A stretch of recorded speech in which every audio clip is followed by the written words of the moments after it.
Howard, first of all, great awards tonight. No VAR in the EFL, so you must be quite happy. You're not going to be pestered completely about it. Well, there is in the playoffs, so we're looking forward to using it there and showing just how good it can be. But yeah, no, looking forward to celebrating some great achievements in the world of the EFL. Been a huge fan of the Football League from being a little kid, supporting a club all over the country, so I know how much it means to so many people down the country, and tonight's a night to celebrate that great competition that we all love. You're in your new job, you've been in it for a while now. Is it tougher than you thought it was going to be? The spotlight's pretty bright. I've obviously been in referee management for 6 years over in the MLS. This is a different landscape, you know, where everybody is looking at what we do all of the time, not only here but all over the world. So, you know, that brings its own challenges, but also it's a great opportunity to do really well, isn't it? And to be at the forefront of everything, be the best in the world. That's our target, that's our aim, and we're working towards that. And yeah, it's been an interesting start. We've made some good changes. I'm looking forward to continuing to implement those, and we'll see the benefits more and more as time goes by. Stats came out last week about how many decisions now are right compared to before.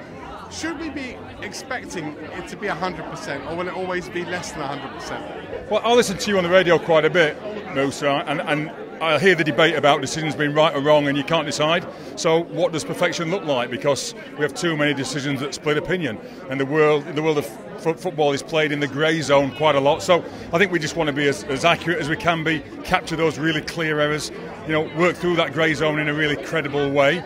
You know, these are talking points that are always going to exist. But yeah, the stats came out last week. I wanted to just show a light on the good stuff that we do as well, which doesn't create noise.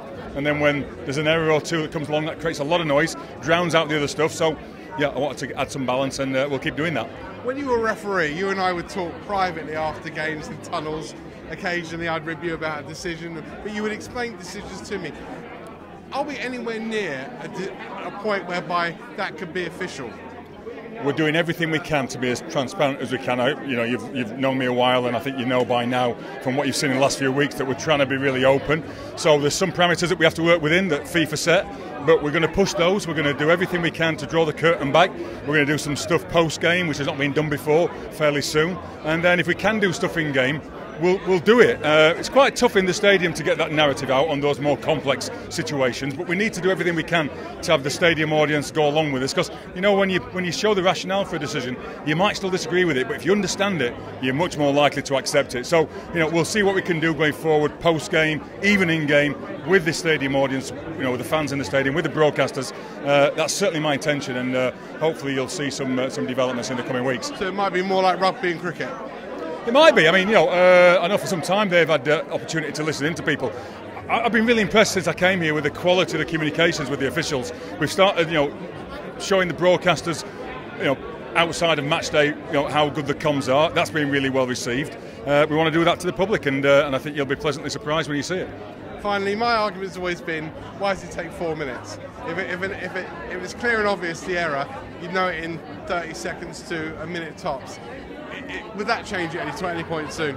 I agree. It should hardly ever take 3 minutes. Sometimes you'll have a complicated sequence, you know, building up to a goal with 3 or even 4 offside judgments, and you've got to check them all. You can't just check a couple. You've got to do the diligence right through the sequence. But if it's a single judgment, it shouldn't be taking, you know, a long amount of time. I've told them it needs to be one that jumps off the screen at you. If you see it from a couple of angles and it's doing that, then recommend a review. I'm also saying to the referees, when you go to the screen, if you want to keep your decision, you keep it, you know, because we've got that as an additional safety net. So just trying to get them to use it in the best possible way for the good of the game. And I agree, you know, something that's clearly wrong is what we're aiming to capture. We're not working in those subjective grey zones that split opinion. That's not what it's for. It's to capture those really clear ones, and they shouldn't take too long.